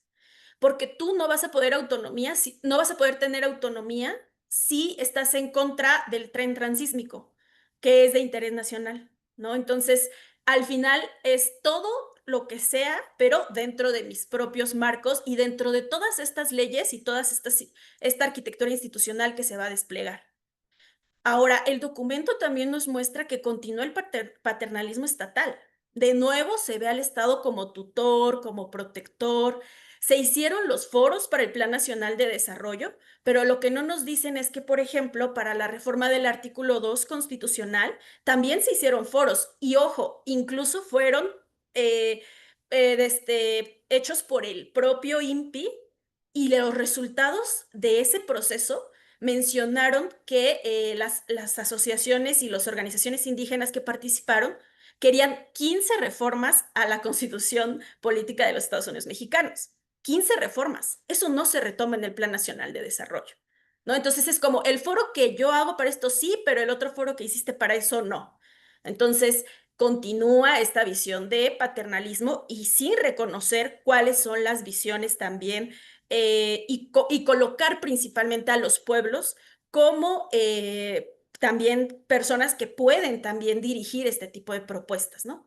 Me voy a saltar un poquito lo de las metáforas porque viene muy parecido con lo de las imágenes. Y bueno, pues nos pasamos al encuadre. ¿Cómo está presentada la información para que la interpretemos? El documento centra su lenguaje y todo lo que plantea como 4 puntos principales, ¿no? La reforma constitucional como un logro histórico, incluso como lo decían, como un logro de justicia. La creación de nuevas instituciones y marcos legales, plantea también la importancia de que pues aquí hay indicadores, ¿no? O sea, esto se va a cumplir. La incorporación al sistema jurídico nacional, ¿no? Entonces, eso es como un poco como los puntos centrales que va reforzando también en todo el documento, específicamente en este eje. Pero, ¿qué es lo que queda fuera? Lo que queda fuera es los procesos de resistencia y autonomía real de los pueblos. Lo que queda fuera es las contradicciones que les decía del desarrollo capitalista y de las cosmovisiones indígenas. Es decir, dentro de los territorios no solo están los intereses de los pueblos, también están los intereses de las empresas, también está el interés del propio Estado por controlar el territorio, y por eso también, por ejemplo, vemos el despliegue de militares en los territorios indígenas, ¿no? Entonces, ahí hay tensiones y relaciones de poder desiguales que no se están contemplando dentro de este proyecto. Los conflictos territoriales generados por megaproyectos, hay deudas históricas justamente donde las peticiones son claras, pero ahí no vamos a hacer justicia, ¿no? Donde vamos a hacer justicia es si haces tu plan de desarrollo junto con el INPI, junto con las instituciones del Estado, y entonces sí va a ser un programa de justicia. Las propias formas de organización política y jurídica de los pueblos. Aquí no hay que olvidar que muchos estados no necesariamente tienen como leyes específicas de pueblos indígenas, ¿no? De que puedan regular sus formas de organización política y jurídica, pero aún así esas formas existen, ¿no? O sea, hay participación política de los pueblos, hay organización política de los pueblos, aún incluso sin el reconocimiento del Estado, ¿no? Entonces, ahora hay un reconocimiento, pero también hay un despliegue de formas específicas en las que se puede dar ese reconocimiento y en la que van a poder manejarse esas formas de organización. Ahora, algo que mencionaba Frida al principio también era sobre cómo no perder este poder transformador, ¿no? De algunas de las peticiones de los pueblos indígenas ante los gobiernos, y es, bueno, la colonización, la colonialidad que reproduce también el Estado persiste, ¿no? O sea, al final de cuentas me estás planteando la creación de todos estos marcos legales e institucionales, pero no la transformación de las propias instituciones y de lo que ya existe, ¿no? Entonces, al final, eso continúa. El encuadre general del programa es, pues los pueblos indígenas alcanzan sus derechos y desarrollos al integrarse como sujetos de derecho público dentro del sistema jurídico nacional bajo la coordinación y protección del Estado, que garantiza su reconocimiento mediante instituciones modernas y eficientes, lo cual pues nos habla de esta inclusión, pero subordinada, y también de esta tecnologización de la política, es decir, los conflictos históricos, las peticiones de justicia históricas se resuelven mediante mejoras institucionales, mejoras en los marcos legales y la coordinación gubernamental sin considerar las demandas y peticiones de los pueblos.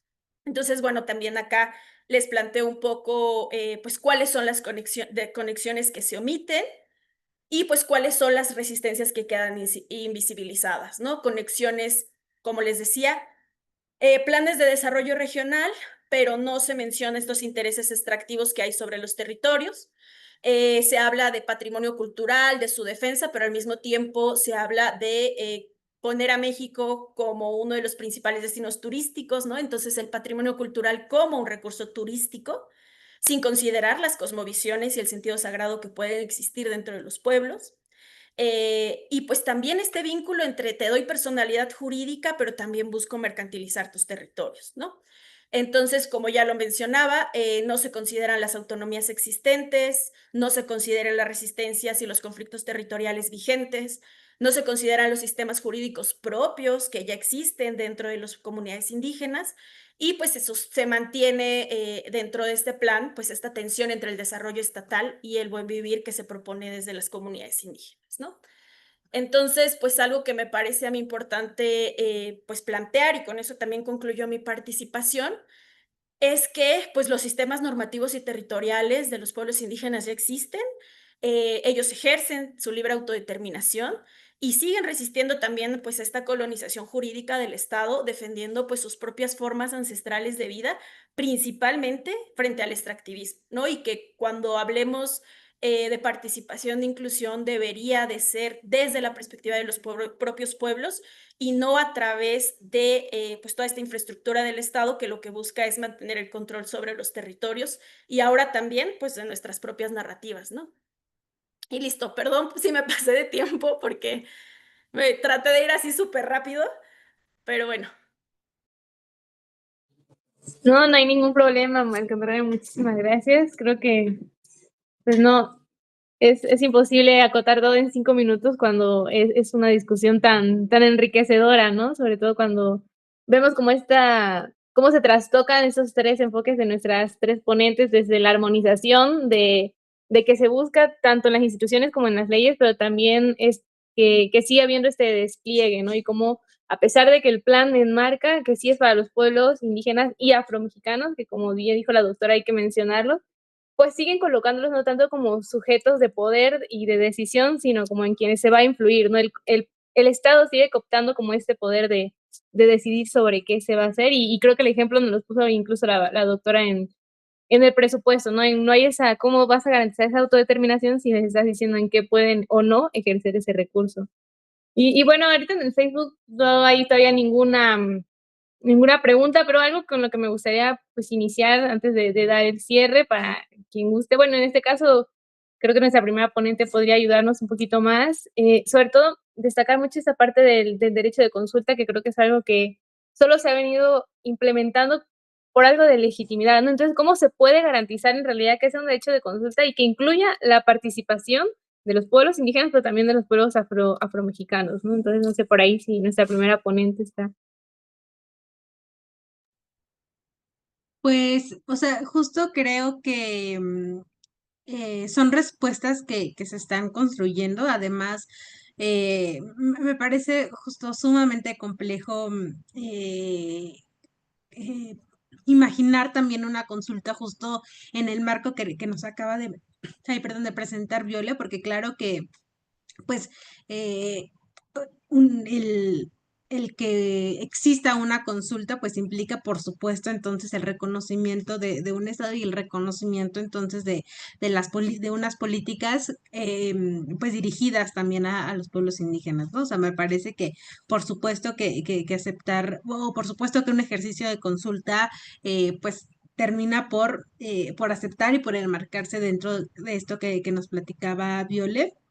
eh, Me parece que justo una de las cosas claves que los pueblos indígenas también han colocado a nivel internacional es decir, pues justo, ok, o sea, podemos pensar en puentes de diálogo, en puentes de entendimiento, pero y un justo uno de estos puentes de diálogo que se pueden construir es pues tener una consulta en términos, pues eso, o sea, que sea una consulta previa, no que sea una consulta cuando ya las decisiones están tomadas, cuando ya el tren interoceánico fue, cuando el tren Maya ya fue, cuando ya existen planes, o sea, creo que el pensar en una consulta previa también, pues creo que es clave, libre también, porque por supuesto, o sea, otra vez, ¿no? Entendiendo como el marco también en el sistema en el que vivimos, los sistemas, el sistema en el que vivimos, las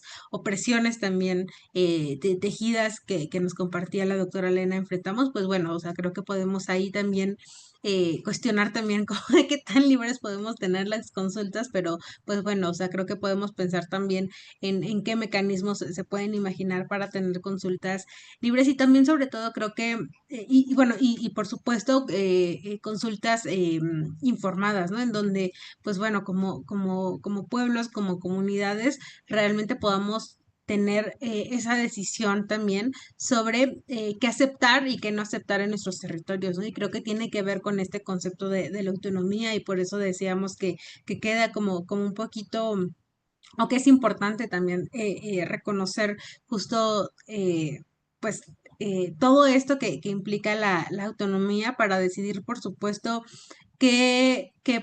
cómo gestionamos el territorio, cómo habitamos el territorio y también, o sea, que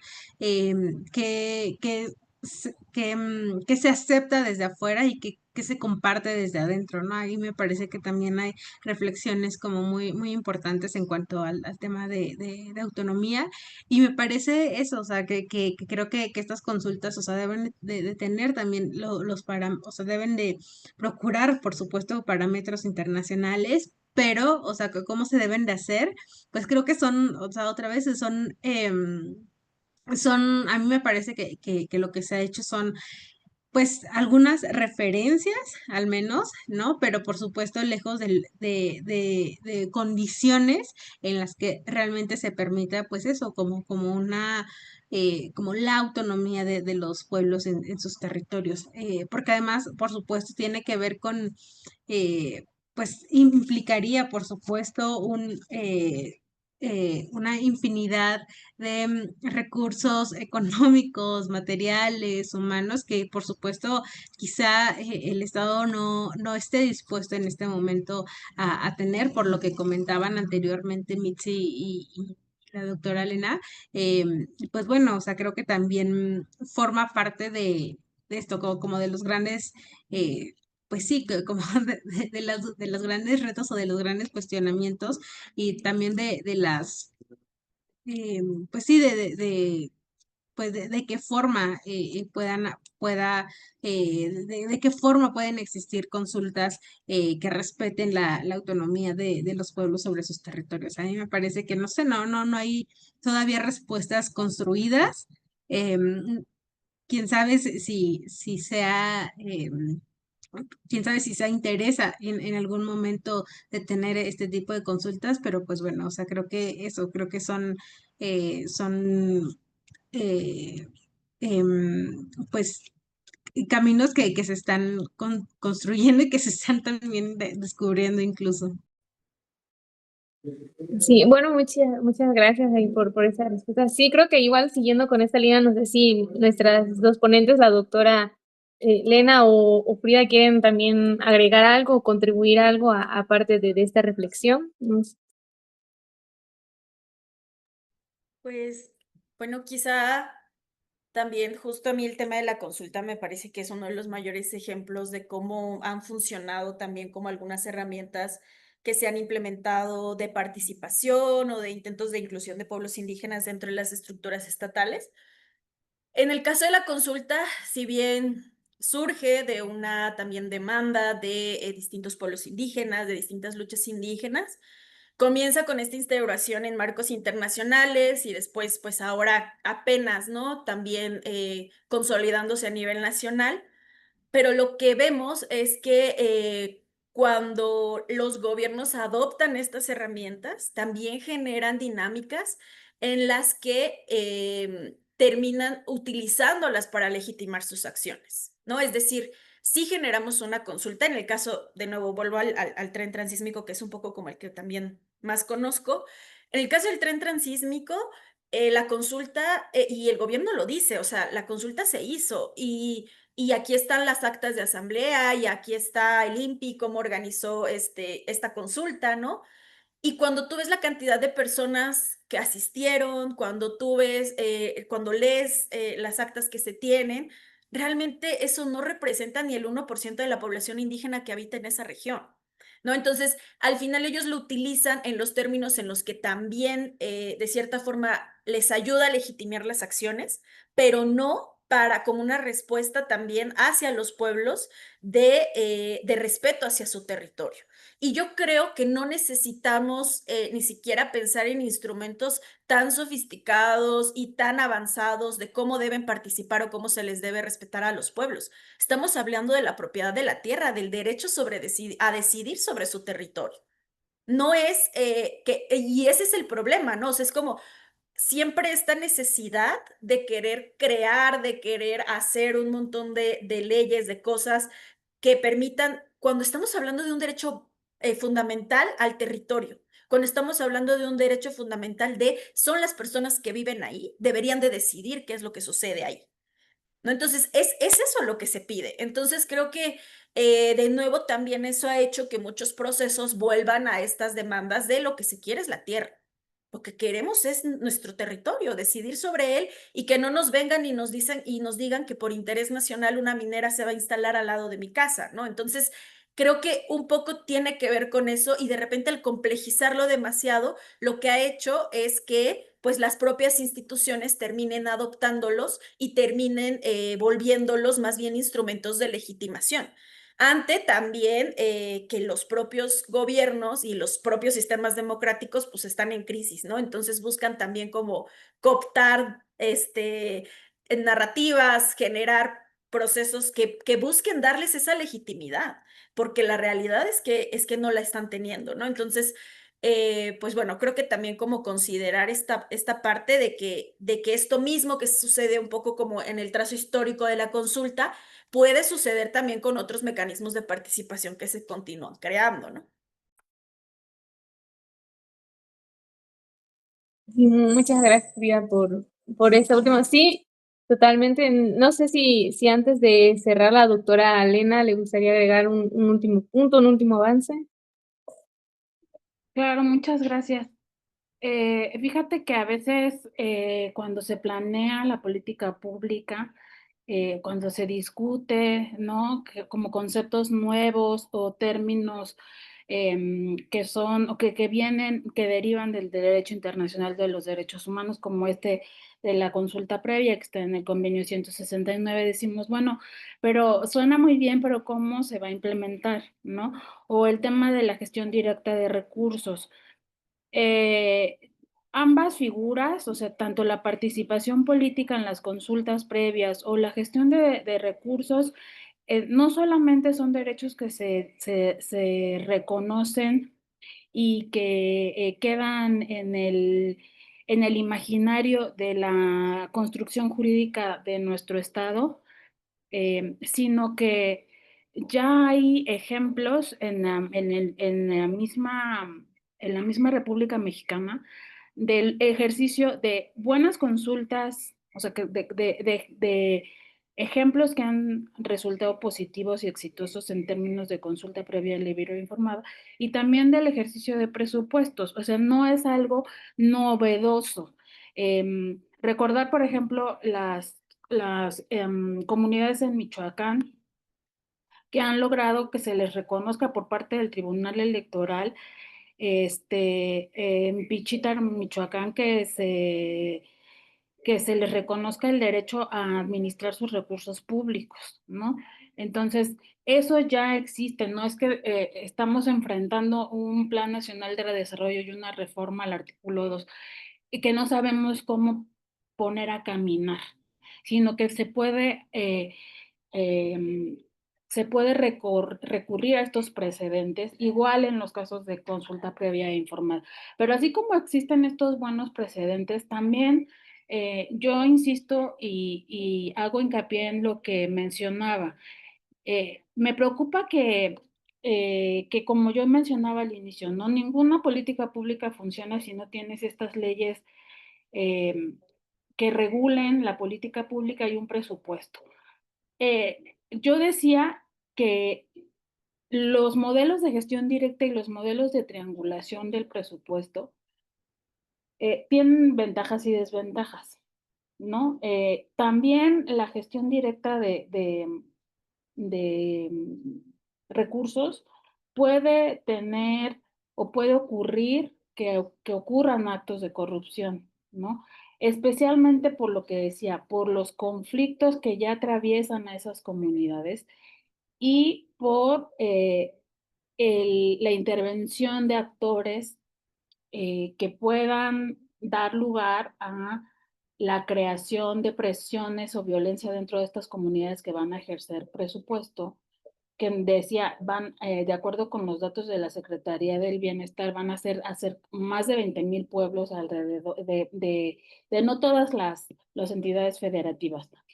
Y que pueden ser capturadas por caciques, por partidos políticos, por el crimen organizado. Es decir, sí, suena muy bien también el tema de que la gestión directa va a contribuir a fortalecer a las comunidades como sujetos de derecho público, pero también hay que ver los niveles de vulnerabilidad en las que se puede poner a la población y los niveles de corrupción que en lugar de erradicarlos puedan seguir persistiendo. Y por último, yo insistir en que la reforma constitucional eh, que si bien no es el paradigma, ¿no? Que culmine con la defensa de los derechos de los pueblos indígenas y afromexicanos, o sea, no es el deber ser y la meta a la que ya llegamos y que no hay nada más allá de la reforma al artículo 2, sí seguir enfatizando que yo creo que en los siguientes años la administración pública, desde la administración pública, desde la academia también, se tiene que hacer mucho hincapié en lo que yo les decía y de verdad, perdón si suena muy insistente, la población racializada en México no es solo la población indígena y queda muy en desventaja tanto narrativamente como nos decía Mitzi, como dentro de los discursos políticos, como dentro de la política pública, queda muy desdibujada todavía la comunidad afromexicana. Pueden decir que comparado con la población indígena de 23 millones a 2,5 millones, comparativamente no hay punto de referencia. Pero esos 2 millones de personas afromexicanas son tan importantes como los 23 millones de personas indígenas o 7 millones de hablantes de personas indígenas, ¿no? Entonces, sí creo que en el futuro, todo este discurso narrativa que se centró en el tema indígena, que además no es menor, o sea, el tema de lo que yo abordaba al principio del mestizaje, también tuvo entre la academia una variación hacia hablar de que el indígena sí era más dócil, domesticable y con más posibilidades de ser civilizado que el negro en la época colonial. O sea, no es solamente un vestigio, ¿no? Que tenga que ser reparado de aquí en adelante, sino que esto también trae una historia racista detrás, ¿no? Recordemos que era, que para el colonizador era como decir, es mejor, este, aculturizar al indígena en la cuestión del mestizaje y de la diversidad, ¿no? Que tiene esta nueva nación, que al negro que trajimos de manera forzada, que no tiene arraigo, que no tiene identidad, y que va a ser más difícil de civilizar que el indígena. O sea, no es menor lo que yo digo de por qué se olvida hay un olvido de la población afromexicana, y que desafortunadamente, pareciera que el población indígena y afromexicana no somos ese adjetivo decorativo que acompaña a la población indígena. También es una población que tiene una historia, que tiene un contexto diferente, ¿no? Y que tiene también que ser leído por parte de las personas que hacen política pública dentro de ese contexto. Y no solo de los que hacen política pública, sino de los que hacen diagnósticos e informes en la academia, fuera de la academia, en las organizaciones de la sociedad civil. Es decir, no vienen en paquete, no es el 2 por 1, sino cada población tiene su propia historia, su devenir histórico y también un trasfondo de la historia colonial que la acompañó. Y bueno, eso sería mi participación. Muchísimas gracias. Sí, muchísimas gracias, doctora. Bueno, justo nos llegó una pregunta aquí a las redes sociales del Centro de Estudios, particularmente dirigida a Frida y Mitzi, y dice, ¿de qué forma creen que la llegada de Hugo Aguilar a la Suprema Corte repercutirá en las demandas de los pueblos indígenas? No sé, ¿quién guste comenzar para dar respuesta? Si quieres, empieza, Mitzi. Va. Sí, yo creo que, bueno, también como retomando un poco lo que incluso comentaba también la doctora Lena, ¿no? Por mucho tiempo se ha impulsado estas políticas fundamentadas en la identidad, que de nuevo, sí hay una pues lucha histórica, ¿no? De los pueblos, de las mujeres, de las diversidades, de los pueblos indígenas, de los pueblos afro, ¿no? Por posicionarla, que en su momento también, o más bien que ahora nos muestran todas estas desigualdades estructurales que vivimos, pero hay un problema en pensar que se resume a la identidad y que lo que hay que impulsar son políticas identitarias, cuando también es importante pensar el cambio estructural y las desigualdades estructurales, es decir, pensamos en justo, ¿no? Pensar en comunidades indígenas, comunidades afro, comunidades diaspóricas, pero lo que estamos viviendo es un proceso colonial, ¿no? Y hay una estructura vinculada con el colonialismo dentro de todo esto. Pensamos en, entonces, o sea, un poco lo que quiero decir es que también la política identitaria tiene límites. Y entonces es necesario comenzar a pensar a partir de las desigualdades y no necesariamente solo a partir de las identidades, ¿no? Y creo que eso es importante remarcarlo porque justo es el caso de Hugo Aguilar. Tenemos el caso de el segundo ministro indígena, ¿no? Es incluso mixteco también igual que yo, ¿no? Entonces es como, bueno, tenemos un ministro indígena, ¿no? Claro, es un logro para la política en la que hay inclusión de pueblos indígenas, pero asegurarnos que esta persona va a estar en ese lugar y va a generar acciones por los pueblos indígenas, que no va a tener no va a regirse por una dinámica partidaria, no lo podemos asegurar. Entonces, creo que un poco tiene que ver con eso y que además, bueno, en el caso del sistema judicial, lo que vimos es que también de nuevo, ¿no? El Poder Ejecutivo también desplegando ahí también una serie de maquinaria y de herramientas para subordinar también al Poder Judicial.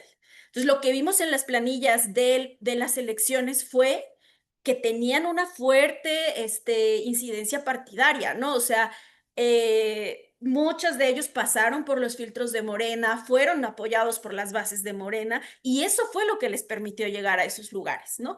En el caso de Hugo Aguilar también ha sido parte de las propias estructuras del gobierno, ¿no? Y que claramente vemos que eso sí puede sesgar su llegada a este lugar, ¿no? Entonces, creo que de nuevo, pues, o sea, uno lo puede ver como, claro, celebramos, pero qué tanto eso no implica también de nuevo la subordinación de un poder hacia pues una estructura estatal y política que está buscando quitarle poder a las instituciones para que sea solo una persona o un partido político quien dirija las acciones del país, ¿no? Entonces, creo que para mí esa es la cuestión y pues que de todas formas, aunque Hugo Aguilar pues sea una persona indígena, eso no implica que tenga esos vínculos partidarios también, esos vínculos también con las instituciones que son ligadas a Morena y que además pues han promovido, como lo decía ya, consultas que han buscado legitimar, ¿no? Los planes de gobierno de el presidente Andrés Manuel y de ahora la presidenta Claudia Sheinbaum, ¿no? Entonces creo que eso para mí es relevante y que por eso de nuevo recalco, ¿no? O sea, sí, ha sido algo importante posicionar las luchas de los pueblos, nombrarnos también desde ahí, ¿no? Que sea esto también nombrado en los distintos espacios, ¿no? Como las luchas de los pueblos indígenas, las luchas de los pueblos afro, pero también hay que pensar en estos diseños de políticas, en estos diseños de acciones, cómo no solo nos vamos a una identidad, sino también a los sistemas de opresión que han permitido esas desigualdades de poder y que nos han colocado como pueblos que pueden ser sacrificados, como comunidades que son las que reciben violencia, ¿no? Entonces, pues bueno, creo que eso es lo que podría decir sobre eso.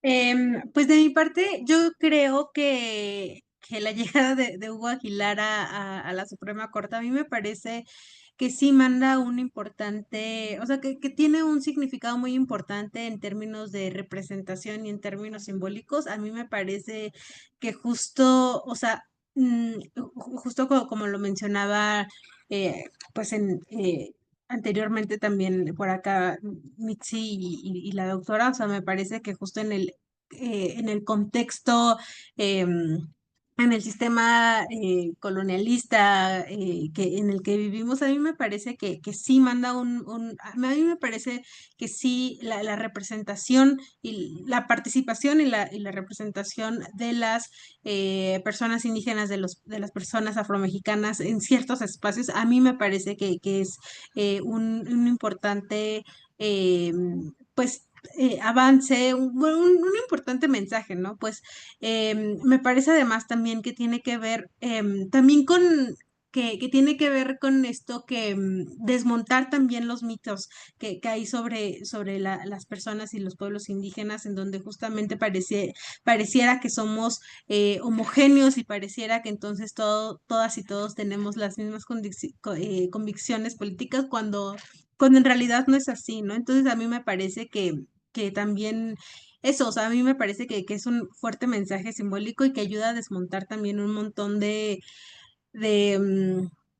pues sí, de ideas que tienen, o sea, un montón de ideas que tienen que ver con un racismo, con un colonialismo interiorizado. Entonces, eso por una parte.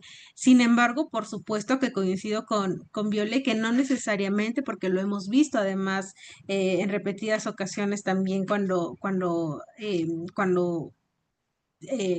personas llegan a ciertos espacios, no necesariamente eso va a significar o no necesariamente eso significa la transformación, por ejemplo, en este caso de la justicia en México, no necesariamente significa una transformación también y la búsqueda de otros tipos de justicias, el reconocimiento de otros tipos de justicia, no necesariamente significa otra vez priorizar las demandas y las luchas de los pueblos indígenas frente a los intereses de un Estado, ¿no? Eso, por supuesto que lo sabemos, no significa eso.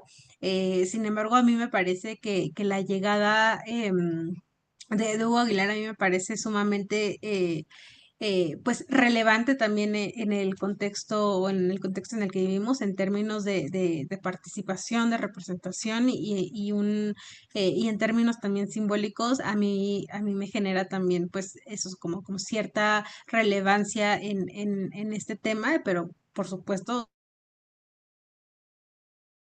sin negar también pues reconociendo más bien que, que por supuesto, otra vez en el sistema en el que estamos, no estamos tampoco exentos nadie me parece, de seguir reproduciendo también opresiones sistémicas y a mí me parece también pues eso, como sumamente pues como importante de mencionar, ¿no? Y eso por una parte, y pues, bueno, más bien, esos dos puntos quisiera mencionar en esto.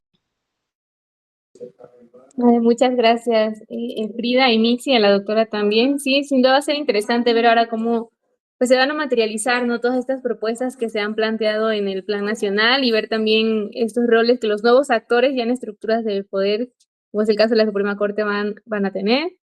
Pues con esto vamos a dar un cierre a nuestra sesión, a nuestra discusión.